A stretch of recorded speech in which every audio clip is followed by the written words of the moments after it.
Bismillahirrahmanirrahim. Alhamdulillahirabbil alamin wassalatu wassalamu ala asyrafil anbiya'i wal mursalin sayyidina Muhammadin wa ala alihi wa sahbihi ajma'in.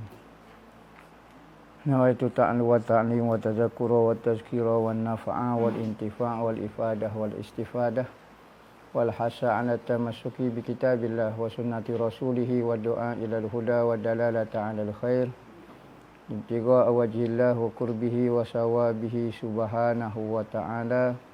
Allahumma inni as'aluka ilman ladunni wa mashraba safihani ya wahhabu ya ghani. Qala al-muallif rahimahullahu ta'ala wa nafa'ana bih wa bi ulumihi fid daraini amin. Rabbi yassir wa la tu'assir wa tammim bil khair. Wala haula wala quwwata illa billahil aliyyil azim. Amma ba'du. Assalamualaikum warahmatullahi wabarakatuh. Berkata Tuan Husin Kedah dalam kitab dia Hidayatus Sibyan, sehinggalah perkataan beliau ketiganya tabligh. Situ ketiganya tabligh artinya wajib menyampaikan. Wajib menyampaikan oleh sekalian Rasul akan bagai yang disuruh. Sekalian mereka itu Rasul-Rasul itu menyampaikan akan dia akan bagai bagi sekalian umatnya. Yakni wajib atas seorang Nabi. Kalau Nabi tak buat berdosa Nabi. Pertama, wajib sini wajib syarak. Wajib atas seorang Nabi, hukum dia wajib syarak. Kedua, wajib dari sudut akal. Wajib dari sudut akal seorang Nabi itu menyampaikan.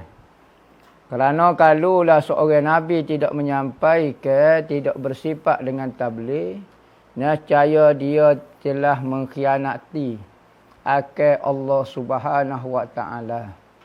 Maka seorang Nabi mengkhianati Allah. Sedangkan Allah Ta'ala sentiasa menyokong tindak tanduk Nabi dengan cara diberi mukjizat. Tiba-tiba Nabi mengkhianati Allah dengan cara tidak menyampaikan apa yang disuruh sampai.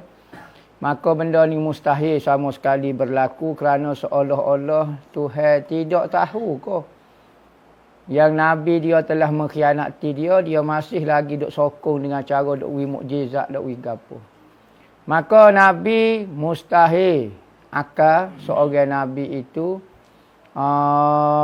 tidak tabligh. Wajib akal Nabi itu adalah bersifat dengan tabligh.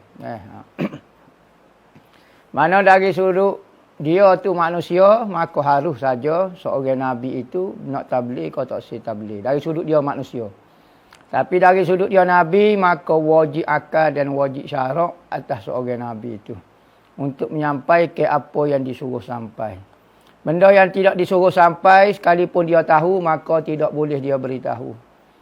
Nabi tahu banyak maklumat. Ya, peristiwa Isra' Mi'raj, diri pun banyak maklumat yang Rasulullah tak beritahu. Maka adakah berdosa seorang Nabi itu? Tidak berdosa lah. Kerana Nabi diperintahkan untuk menyampaikan benda hak Tuhan suruh saja.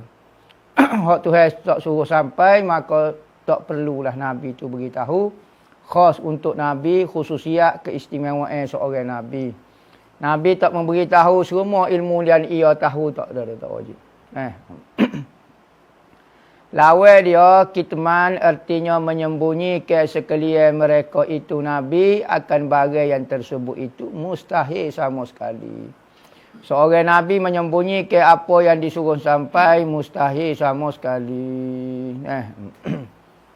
Adapun tasdik sidik nama sekalian Rasul itu alaihimussalam dan amanah sidik dan tabligh mereka itu, maka firman Allah Ta'ala pada hak Nabi kita, wa ma atakumur rasulu fakhuzuhu wa ma nahakum anhu fantahu. Artinya, dan apa sesuatu yang mendatangkan akan kamu oleh Rasul. Semua benda yang dibawa datang oleh Rasul. maka ambillah fakhuzu fi'ama. Ambillah al-amru ifadatul wujub.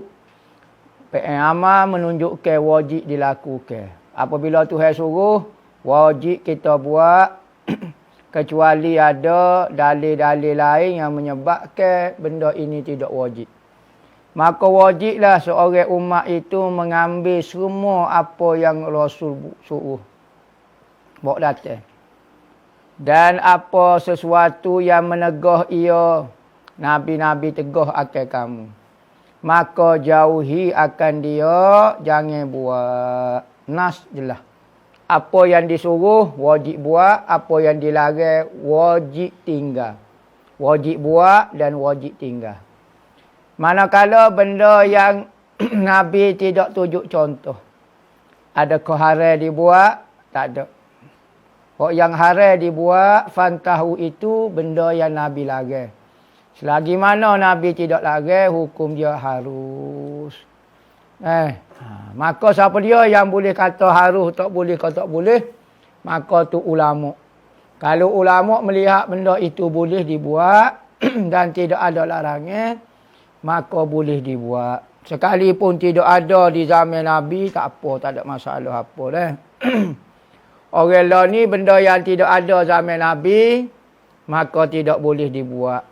Apa yang Nabi tak wujud di zaman Nabi, maka tak boleh nak buat. Sekalipun kita nampak benda tu baik. Tu takrif yang dibuat oleh Wahabi dah. Benda yang Nabi tak buat, sekalipun nampak baik, tak boleh dibuat.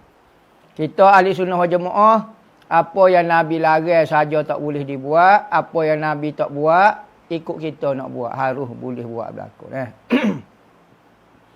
Yakni tak kala mengetahui Allah Ta'ala akan benar Nabi kita. Dan kepercayaan dan tabligh. Sidik amanah tabligh. Fatonah khabar dia dah. Fatonah tak disebut, kita sebut dah dulu kerana semua tindak tanduk Nabi berdasarkan wahyu. Dia dibimbing langsung daripada Tuhan. Maka semua benda yang dibimbing oleh Tuhan, pekerjaan dia semua tepat dan betul berlaku. Manakala kita ni, tindak tanduk kita tak semestinya dibimbing oleh Tuhan. Kadang-kadang pilihan nafsu kita, kadang-kadang pilihan akal kita, kadang-kadang pilihan kita sendiri. Maka ada tepat, ada tak tepat. Manakala Rasulullah, wa ma yantiku anil hawa in huwa illa wahyun yuha. Nabi Muhammad tidak akan kecek kecuali dapat wahyu. Kecek saja sudah dapat wahyu. Apatah lagi tindakan yang lebih besar. Maka semua Nabi kecek, Nabi buat, sudah dipimpin oleh wahyu dah. Maka pasti wajib betul. Maka tak perlu kepada fatonah bijaksana. Sebab tu Nabi tak perlu buat pandai membaca. Tak ada syarat. Ada satu kertas, surat berkeliling. Syarat nak jadi Nabi. Mesti kena bijak, dapat A. Ataupun ada BA ko, ada master, ada PhD ko, baru boleh jadi Nabi. Tak perlu. Bahkan Nabi Muhammad tidak pandai membaca pun. Tetapi adakah menghalang Nabi Muhammad daripada kebenaran? Tak. Nabi Muhammad sudah dibimbing oleh wahyu, maka sekalipun dia tidak pandai membaca, maka kebenaran berada di Nabi Muhammad kerana semua tindak tanduk dia sudah dipimpin oleh Allah. Maka kadang-kadang kepintaran ini tidak perlu pun. Ada orang lain ni bijak ngaji boleh PhD tapi tindakan dia salah. Tak boleh nak ikut. Maka tidak semestinya kebenaran itu berada di pihak yang bijak. Kebenaran tetap kebenaran sekalipun muncul daripada orang yang tidak bijak. Kerana kebijakan, kepintaran itu tidak menyebabkan saya mesti benar. Nabi Muhammad tak pandai membaca tapi dia benar 100%. Orang lain pada masa tu mungkin pandai membaca tetapi dia berada di pihak yang salah. Jangan terkeliru. Jangan rasa takut. Kalau kita nak lawan PhD, kau nak lawan gapo. Kebenaran berada milik sesiapa pun. Bukan milik PhD saja. Bukan milik master, bukan milik profesor, bukan milik dekan fakulti, bukan milik rektor universiti, bukan milik siapa-siapa dia, milik sesiapa yang ia berhak. Jadi Tuhan wi keadilan. Kebenaran itu layak untuk sesiapa sahaja. Jadi jangan takutlah. Kalau hak kita berdepan tu PhD ko, profesor ko, mufti ko, maulana ko gapo dia, salah dan benar itu berada di sesiapa pun. Jangan semestinya apabila dia maulana, dia mufti, dia PhD, dia tu benar. Tak. Jadi kebenaran tetap kebenaran. Sebagaimana Nabi. Nabi ada syarat kata sini sebut 3 deh. 3 deh sifat Nabi. Ada kata 4. Maka tak perlu kepada fatanah, tak perlu. Kerana kalulah Nabi syarat tu pintar, nescaya orang akan buat syarat orang pintar saja benar, orang bodoh tak benar.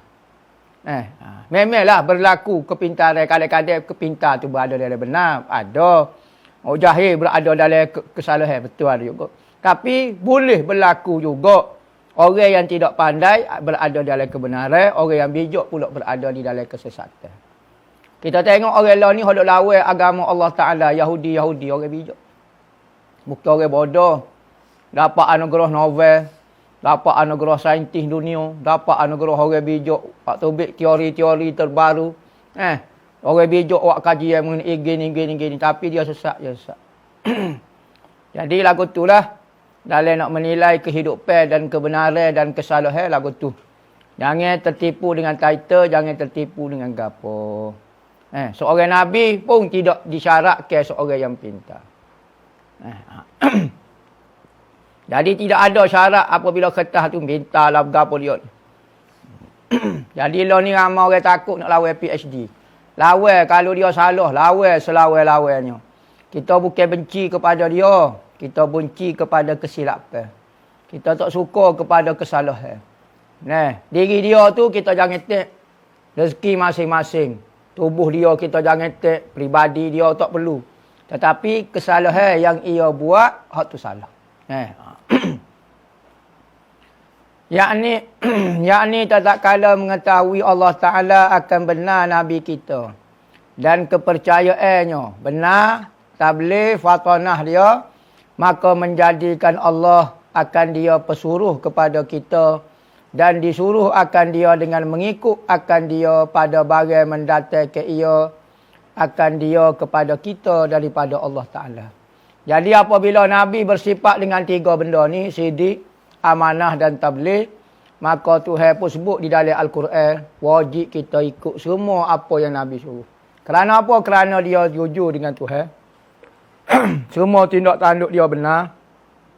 Dia tu amanah, dia tidak pernah mengkhianati Tuhan dengan cara buat maksiat. Semua perbuatan dia tu adalah taat. Dan dia menyampaikan segala apa yang disuruh sampaikan, tak pernah. Maka kerana 3 sifat ni lah, Allah Ta'ala memerintahkan wajib atas umat mengikut seorang Nabi dia kerana bersifat dengan 3 ni.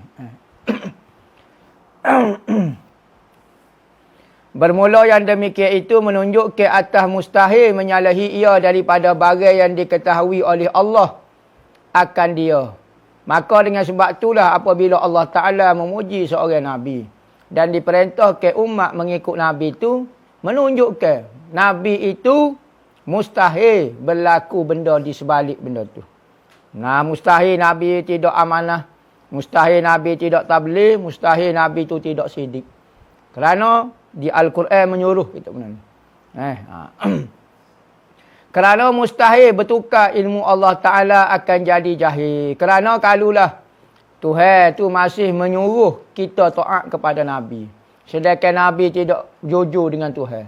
Berarti menyebabkan Tuhan seolah-olah jahil, tidak tahu pengkhianatan seorang Nabi. Apabila menyebabkan Tuhan jahil, lazim daripada mustahil Nabi kita dusta. Mustahil lah. Dan khianat dan menyembunyikan. Maka wajib ia bersifat dengan sidik dan amanah dan tabligh. Bermula sekalian Rasul yang lain ia seumpama Nabi kita juga. Jama, semua sifat-sifat saat ni bukan untuk Nabi Muhammad saja. Semua untuk Nabi-Nabi bermula daripada Nabi Adam AS. Sampai kepada Nabi yang terakhir, Nabi kita. Nabi Muhammad. Sekalipun Nabi Muhammad berada di akhir, muqaddamun yamshu tahta liwa'ihi. Maka Nabi Muhammad sekalipun dibangkit lewat sekali berbanding dengan Nabi lain. Tetapi di akhirat, dialah yang paling awal sekali memasuki syurga. Dan Nabi-Nabi lain berada di bawah bendera Nabi Muhammad belaka. Dan tak ada orang yang tak berada di bawah bendera, di bawah panji Nabi Muhammad. Semua akan bernaung di bawah persatuan, di bawah panji, di bawah parti Nabi Muhammad belaka. Maka yang dibenar kat dera antaranya Nabi Muhammad. Dipanggil bendera dia Liwaul Hamdi. Bendera kepujian. Maka hok duduk join di bawah bendera tu. Antaranya Nabi-Nabi. Wali-wali. Orang-orang baik atas muka dunia. Pagi pakat duduk di bawah bendera Nabi Muhammad. Adam wa madunahu tahta liwa'i. Katanya Nabi. Nabi ada sendiri. Selaku ayah hamba. Tok hamba generasi keberapa. Dan Nabi lain, hak lain-lain di bawah bendera aku belaka. Jadi sifat Nabi-Nabi serupa belaka. Semua sidik, semua amanah, semua tabligh. Ada riwayat kata fatanah, ada kata tak perlu kepada fatanah. Bapa tak perlu fatanah, sani hujah sebut dah. Dan ada pun yang harus bagi zat mereka itu alaihimussalatu wassalam. Harus, sifat harus bagi Nabi. Yang wajib kita ketahui. Wajib, mana harus ke wajib? Wajib atas kita tahu. Benda tu harus pada Nabi. Harus tu hukum atas Nabi. Atas kita wajib kena tahu benda tu. Ketahui dengan tafsir, maka satu sifat juga. Sifat harus ini al-a'radul basyariyah. Allati la tuaddi ila naqsin fi maratibihim aliyah kal maradi wa nahwihi. Iaitu segala perangai manusia. Sifat-sifat manusia. Manusia makan, minum, tidur, sakit, pening kepala, sedih, ketawa, gembira, sayang, rindu, sakit hati. Semua benda-benda lagu tu. Terasa hati kau apa dia. Sifat-sifat manusia harus bagi Nabi bersifat dengan dia. Dalil dia sahabat-sahabat melihat Nabi bersifat dengan suka, gembira, tidur, sakit, makan nasi, pergi ke tandas, tidur dengan isteri. Tu benda-benda sifat manusia itu harus. Maka sifat manusia itu harus selama mana sifat itu tidak mengganggu sifat wajib. Sifat harus ni selama mana tidak mengganggu sifat wajib. Contohnya Nabi Muhammad gila. Bagi manusia harus. Sifat gila ni harus bagi manusia biasa. Tetapi bagi seorang Nabi tak boleh. Apa? Kerana kalau gila dia akan mengganggu sifat wajib dia. Apa dia? Tugas dia utama menyampaikan. Kalau gila, tak ada apa lah. Kecek koksip, apa dia, siapa dia nak ikut orang gila. Maka terganggulah sifat wajib bagi Nabi. Maka menyebabkan sifat harus ni tak boleh. Kerana mengganggu sifat yang lebih penting. Iaitu seorang Nabi wajib bersifat dengan tabligh. Ataupun ikutlah. Nabi ni seorang yang berperangai huduh. Perangai yang menyebabkan orang tak selesa duduk dengan dia. Suka pecah belah. Pengotor. Gapo dia. Maka benda-benda ni mengganggu sifat bagi Nabi nak menyampaikan amanah dia sebagai Nabi. Maka menyebabkan orang buat alasan. Tuhan tanya, apa mu tak pergi jumpa Nabi? Tahu saya tak boleh duduk dengan dia. Mengotor lah Nabi tu. Tak boleh. Ataupun Nabi tu sifat-sifat yang meliar ke hati orang. Liar maknanya orang tak selesa duduk dengan dia. Macam-macam lah. Ikutlah sifat pendendam. Sifat pecah belah, suka tabur fitnah. Tu sifat lagu tu tak ada orang nak bersaing lah. Tu, sifat yang mengganggu, membawa kepada kekurangan martabat mereka yang tinggi. Tak boleh dah. Gitu. Seperti sakit yang sedikit dan seumpamanya sakit boleh. Tapi sakit yang banyak, sakit yang menyebabkan dia tak boleh bertugas dengan tugas dia. Tak boleh menjalankan tugas dia sebagai seorang Nabi. Sebagai seorang penyampai. tak boleh bersifat amanah, tak boleh. Maka setiap benda yang menyebabkan tercabut sifat wajib mustahil bagi seorang Nabi. Sungguhnya Nabi tidak boleh berdakwah. Apa? Sebab Nabi tu sakit. Nyakit kulit kau, nyakit kau mustahil. Ataupun Nabi tu berzina, mustahil kerana menyebabkan hilang sifat sidik dia. Ataupun Nabi tidak amanah dengan mengejarkan benda haram. Ataupun Nabi tipu. Sepatutnya Tuhan kata semaya wajib, Nabi Muhammad kata tak wajib semaya misalnya. Benda-benda lagu tu mustahil sama sekali berlaku. Kerana seorang Nabi tu dia ada tugas yang penting dia. Kalau benda kemanusiaan dia mengganggu, maka hak tu mustahil sama sekali. Mana kalau kita, tak apa, seorang pendakwah, seorang tok guru, tiba-tiba buat benda haram. Mustahil ke tak? Tak mustahil. Kerana Nabi suruh, Allah Ta'ala suruh ikut Nabi. Bukan suruh ikut tok guru. Ada hak betul, ikut. Hak tak betul, jangan ikut orang alim ni. Kerana jaminan hanya pada Nabi saja. Hak lain mungkin berlaku silap. Lawannya wajib sekalian mereka berperangai dengan perangai yang tersebut itu atau mustahil, itu mustahil. Wajib bagi Nabi bersifat dengan sifat manusia. Mustahil juga. Wajib. Kerana kadang-kadang Nabi tidak bersifat dengan sifat manusia. Kadang-kadang Nabi bersifat dengan sifat malaikat. Kekuatan dia. Kadang-kadang Nabi puasa tak makan, tak minum. Sahabat nak ikut juga, Nabi kata jangan ikut aku. Kerana aku ni diberi makan oleh Allah Ta'ala dan diberi minum. Kadang-kadang Nabi buat perbuatan manusia tak boleh ikut. Maka benda-benda lagu tu di luar lagi sifat manusia. Jadi manusia ni harus bagi Nabi bersifat dengan manusia. Maka wajib Nabi bersifat dengan manusia. Adapun mustahil Nabi bersifat dengan sifat manusia. Mustahil kedua-dua. Wajib bersifat dengan mustahil bersifatnya mustahil. Wajibnya harus sahaja. Adapun tanda harus. Tahu mana harus Nabi Muhammad makan, minum. Tak wajib Nabi Muhammad kena makan. Kalau Nabi makan. Perangai manusia itu bagi mereka, dalil dia, maka iaitu nyata. Jelas dipandai jatuh, yakni berlakunya dengan mereka alaihimussalatu wassalam. Sahabat-sahabat dulu meriwayatkan cerita Nabi, maka Nabi Muhammad makan.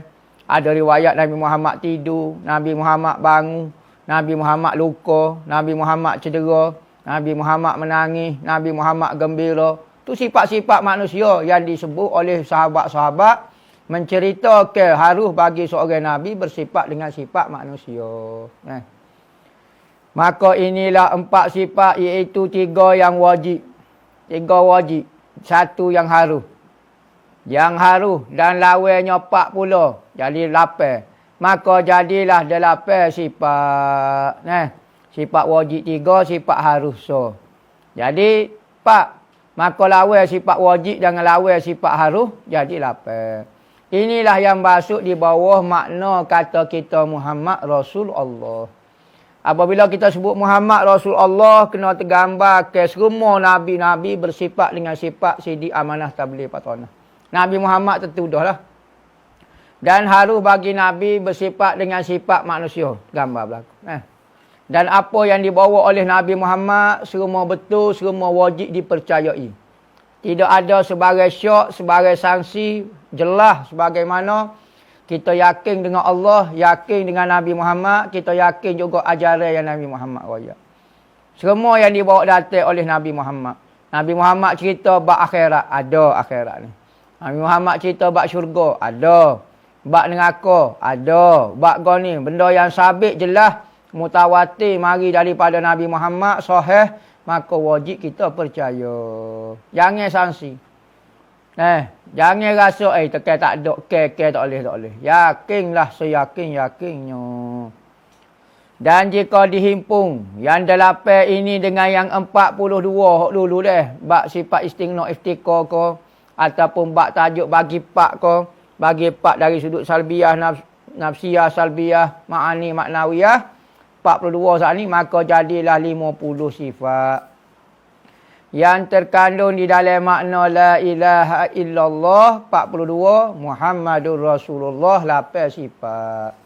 Demikianlah yang tersebut di dalam kitab Kifayatul Awam. Wallahu a'lam.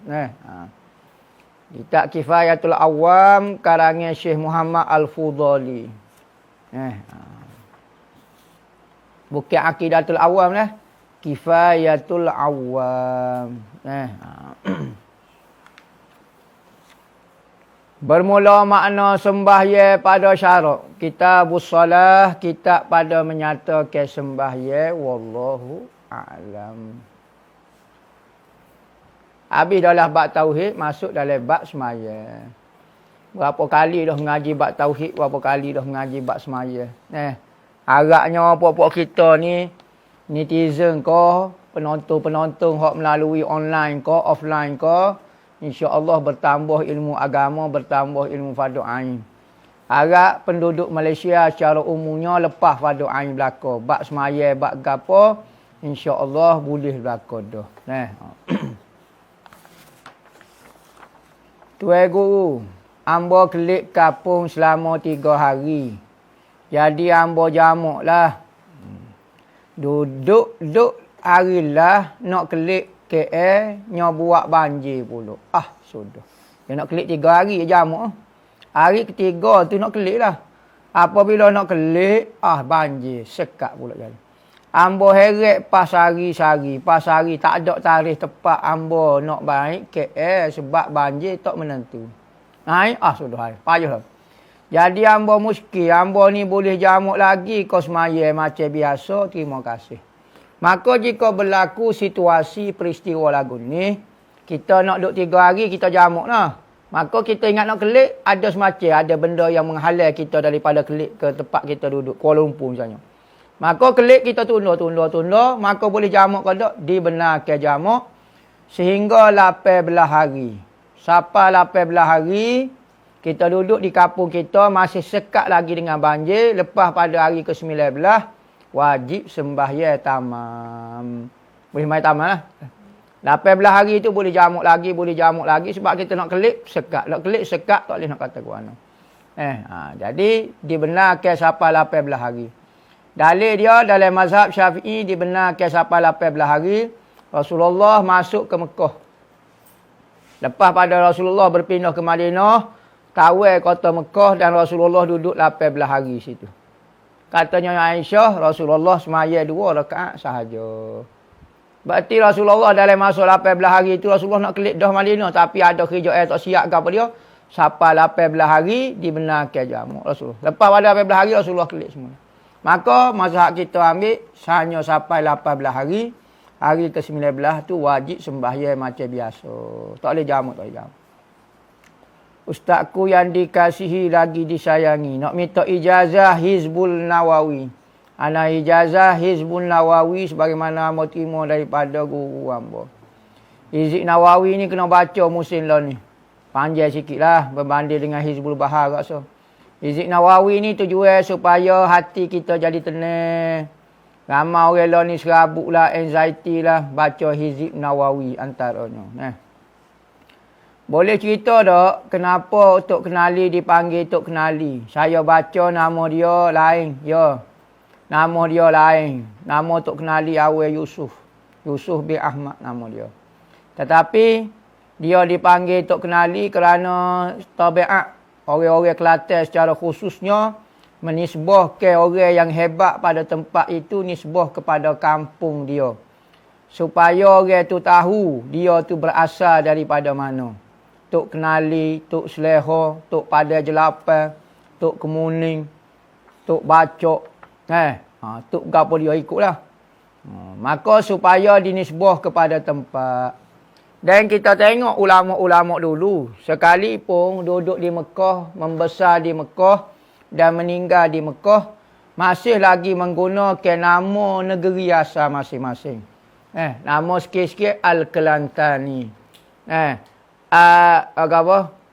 Al-Banjari. Alif belakang. Sekalipun dia duduk di Mekah, meninggal di Mekah.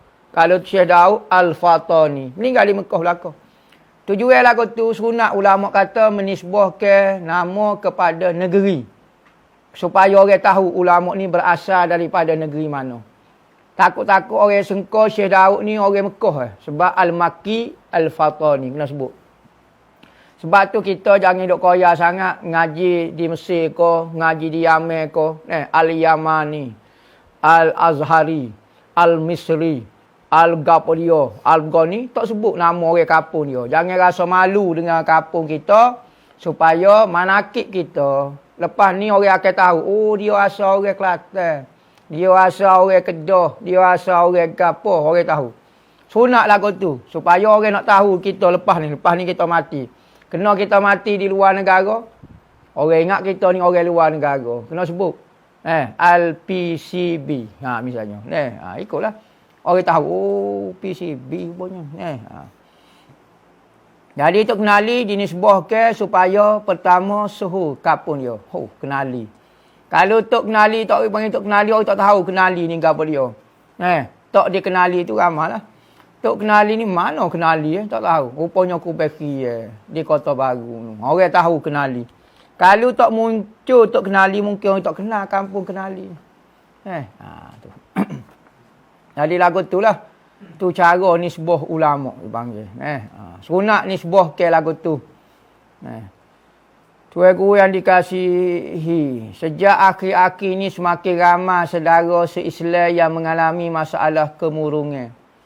Yang disebabkan dengan permasalahan kewangan sehingga ada yang mengambil tindakan di luar kewarasan. Mohon panduan dan nasihat Tuan Guru akan permasalahan yang berlaku. Terima kasih Tuan Guru. Gini, kita, masalah ni sentiasa berlaku. Kita sebagai hamba kena menghadapilah ujian. Ingat masalah ni sebenarnya bukanlah satu azab. Bahkan masalah ini hanyalah ujian daripada Allah untuk menilai adakah kita betul-betul nak jadi hamba Tuhan ataupun kita nak jadi Tuhan. Ada orang nak jadi Tuhan dengan nak semua yang ia nak berlaku-berlaku. Apa yang saya nak mesti berlaku. Apa yang saya tak ingin semua jangan berlaku. Tapi kita sebagai hamba Tuhan mesti merasai apa yang berlaku Tuhan yang takdirkan. Apa yang tak berlaku tu Tuhan juga. Barulah kita sedar diri kita ni hamba Tuhan. Orang yang sedar diri itu tidak akan pernah merasa tertekan dengan suasana dan ujian. Kerana dia sedar diri dia itu hamba. Makhluk Tuhan. Kalau Tuhan nak buat berat pada ni pun berat lagi. Katanya Sayyidina Umar, jika berlaku ujian kepada dirimu, puji Tuhan 4 kali. Alhamdulillah, Alhamdulillah, Alhamdulillah, Alhamdulillah.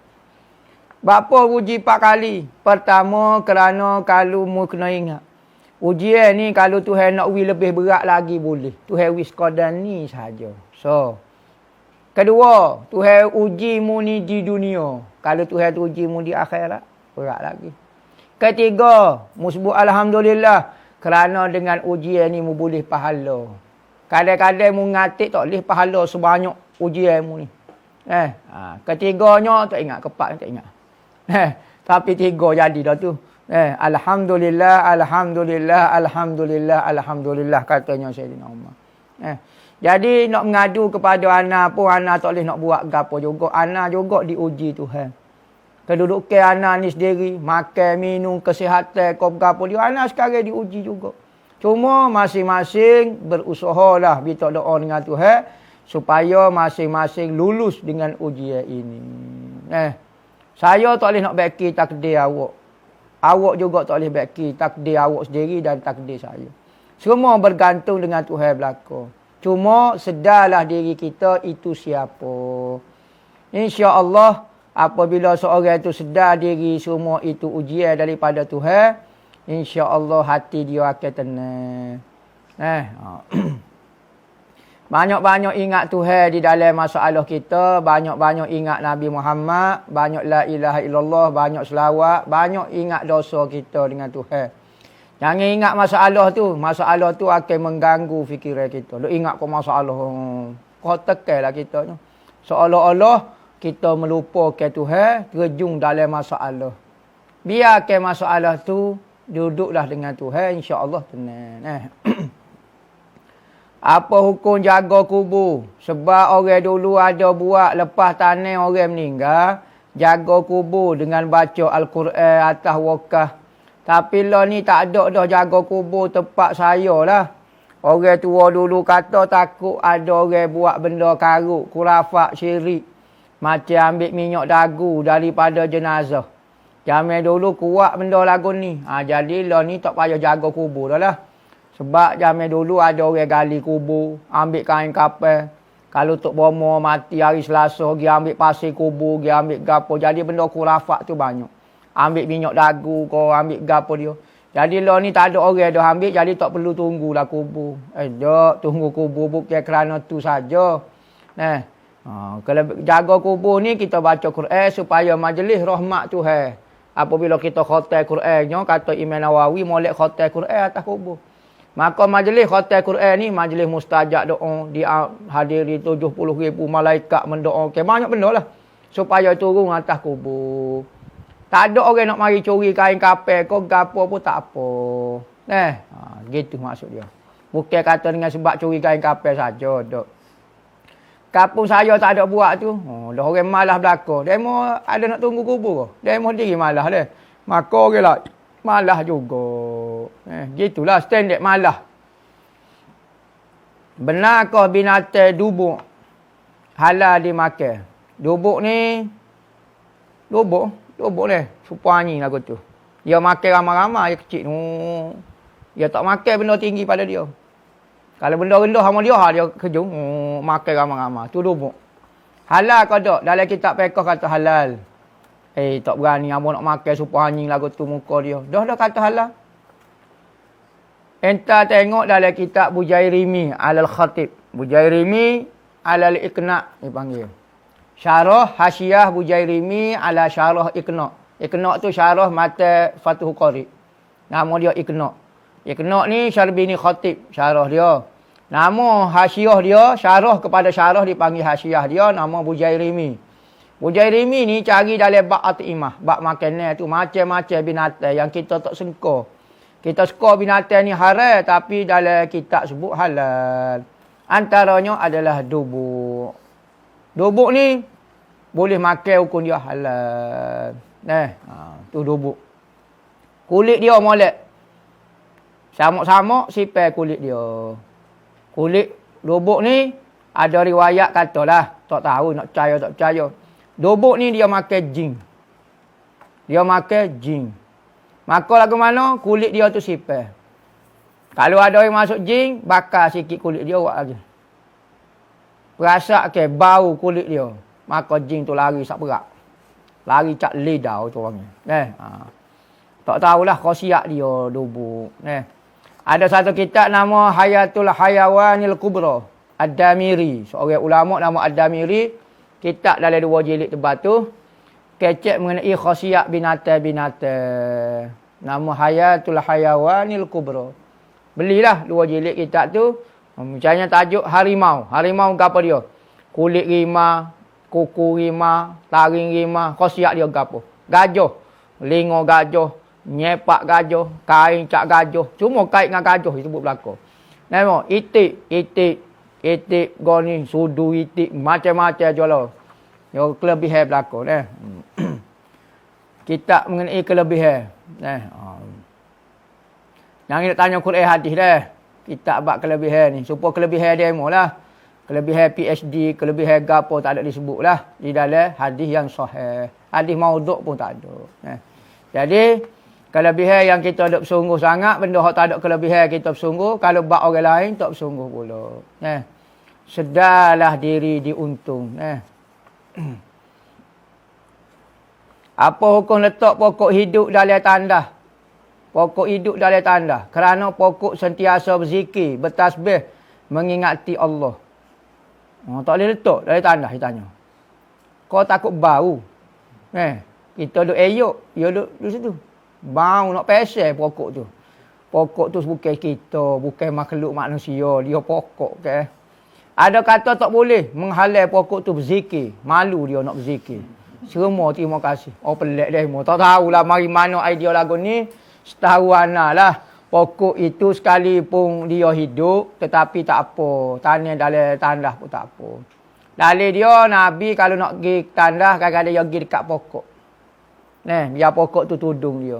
Apa? Lagu mana pula?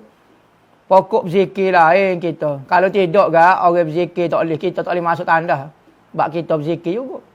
Apa lagu mana masuk tandah? Tak boleh. Lepas tu nak berak tu. Berak atas masjid tu. Atas masjid dah tak boleh masuk tandah. Penat lagu ni. Jadi, tak bukit alhasil. Kamu tak biasa dengar lagi. Tak tahulah pokok tak boleh tanya tempat tak berzikir. Tak, dia berzikir juga. Dia kerja dia, kita kerja kita. Kita duduk elok, dia duduk berzikir. Tak apa ikut dia. Tak ada jadi kaitan dengan kita. Penat. Supaya kita lah duduk tandah. Kadang-kadang kena berzikir juga. Baca doa masuk tandah. Apa hukum makan minum di kedai owner Cina? Owner ni maknanya ketua dia. Kepala dia lah. Tuan milik dia tu Cina. Tapi tu kan masuk dan pelayar orang Islam. Adakah kita termasuk membantu keuangan orang non-Muslim? Cina ni, kalau Cina Islam tak ada masalah apa. Cina kafir pun tak ada masalah apa.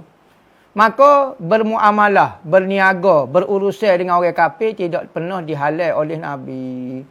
Nabi Muhammad bermuamalah dengan orang Yahudi. Orang Yahudi. Nabi Muhammad pernah berhutang pitih dengan orang Yahudi. Nabi Muhammad pernah menggadai baju dia dengan orang Yahudi. Nabi Muhammad pernah berhutang gandum, makanan untuk anak bini dia dengan orang Yahudi. Nabi Muhammad gini. Sahabat jual beli dengan orang Yahudi. Sahabat gini. Nabi Muhammad minta tolong orang. Islam tidak pernah melarang kita bermuamalah dengan orang kafir. Bahkan ketika bermuamalah dengan orang kafir, kita tunjukkan keindahan Islam. Kejujuran Islam. Ni apabila nego dengan orang kafir, kita kata mapulah, nipulah. Ni bukan ajaran kita.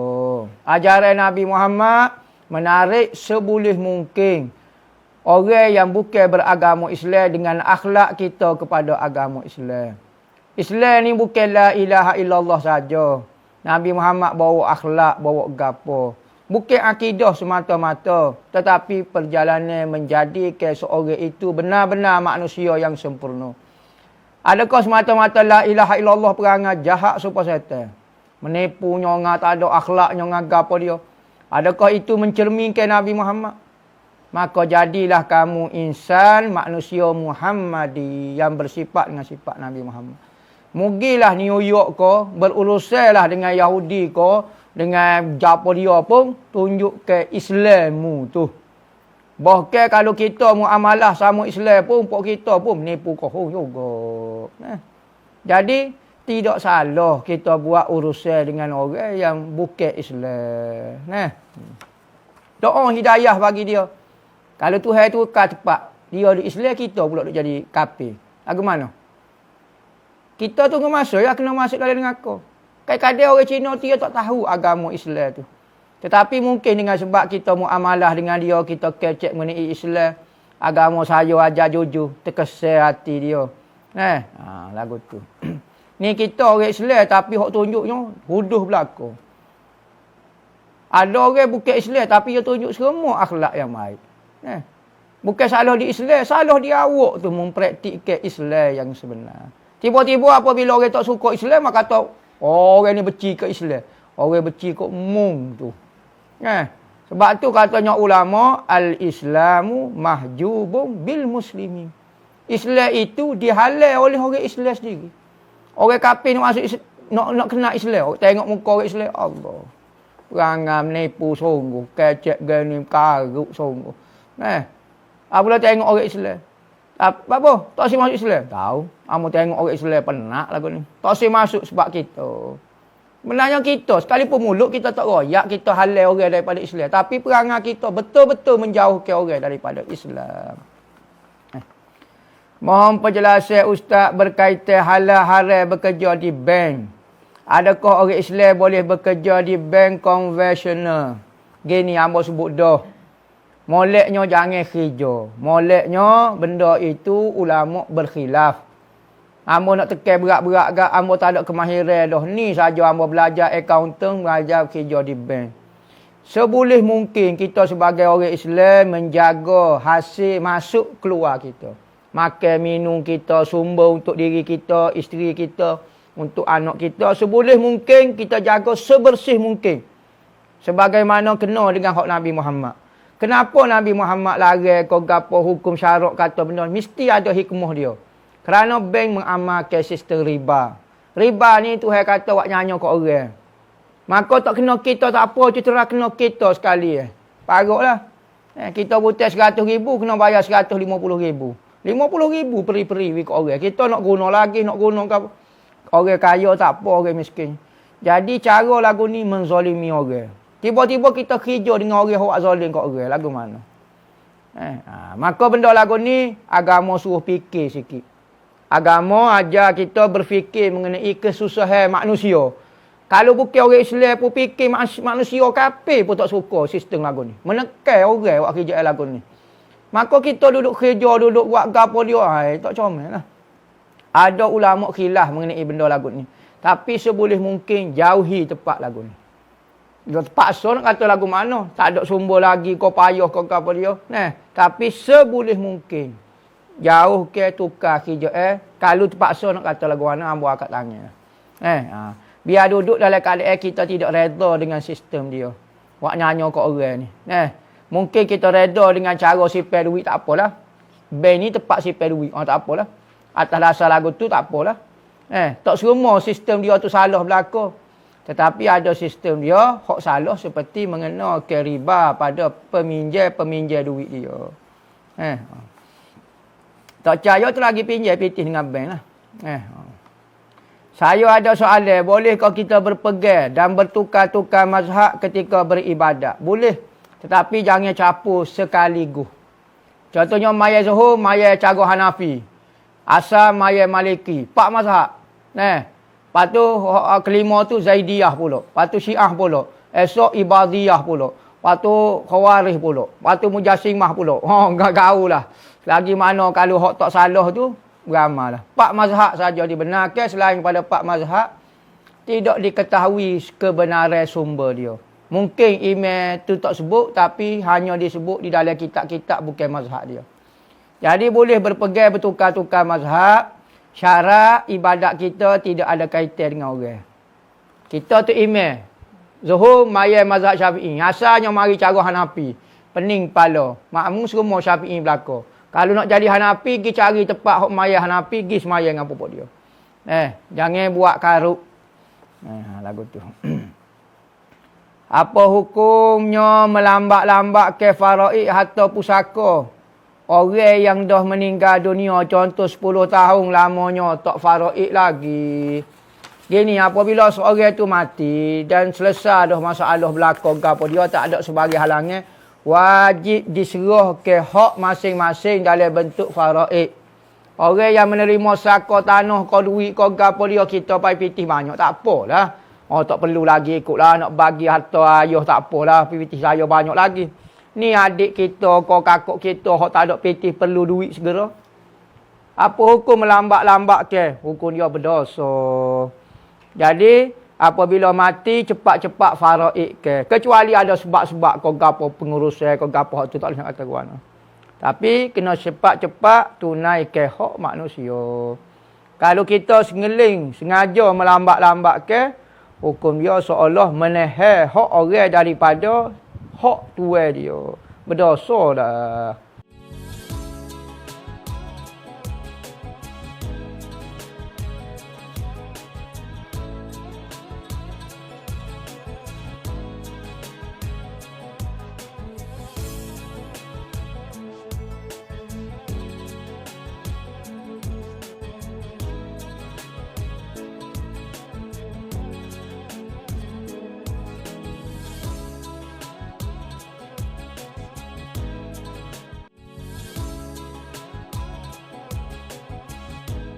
Kita telah habis sebanyak dalam 200,000 dan kita masih memerlukan 280,000 lagi untuk menyiapkan tambahan daripada masjid yang kita sedia duk guna sekarang. Masjid tambahan ini adalah keperluan untuk pelajar-pelajar belajar.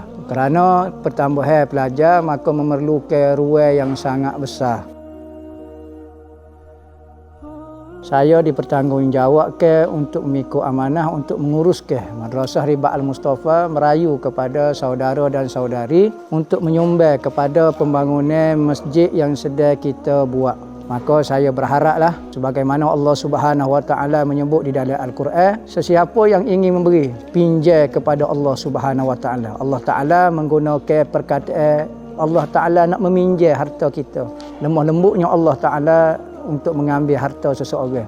Jadi saya lebih-lebih lagi merayu kepada muslimin dan muslimat untuk menyumbang bersama-sama menjadi pahala kebajikan amal jariah yang berpanjangnya sehingga di dalam kubur kita dan hari akhirat. Mudah-mudahan Allah Ta'ala saja yang akan membalas hasil usaha amalan kita semua di akhirat nanti, iaitu syurga Allah Subhanahu Wa Ta'ala. Wa sallallahu ala sayyidina Muhammadin wa ala alihi wasallam walhamdulillahi rabbil alamin.